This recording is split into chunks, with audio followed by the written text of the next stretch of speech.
បាទជំរាបសួរពុកម៉ែបងប្អូនបាទសូមស្វាគមន៍មកកាន់ Channel របស់ខ្ញុំបាទថ្ងៃនេះដែរខ្ញុំធ្វើជាមួយនឹងនំប៉័ងចៀនជាមួយនឹងពងទានេះជាស្នាដៃថ្មីចាប់ផ្ដើមថ្មីមិនដឹងថារសជាតិឆ្ងាញ់ឬក៏មិនឆ្ងាញ់ទេ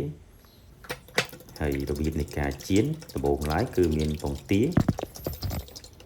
ដែលយកមកគឺវាយវាបញ្ចូលគ្នាហើយក៏ចាប់ដើមចៀនតែម្ដងបងប្អូនបានហ្នឹងហើយថ្ងៃនេះគឺយើងចៀនសាកល្បងមើលតើរសជាតិវាប្លែកឬក៏យ៉ាងណាបាទយើងចាប់ដើមដាក់នំប៉័ងពីលើពងទាដែលយើងចៀនហើយ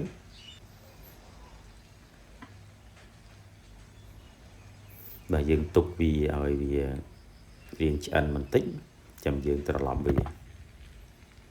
បាទហើយមិនដឹងជា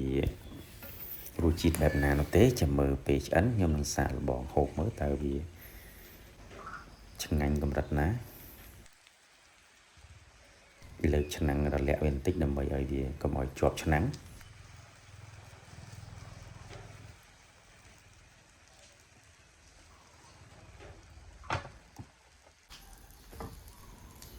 បើអញ្ចឹងសូមតាមដានទាំងអស់គ្នាបងប្អូន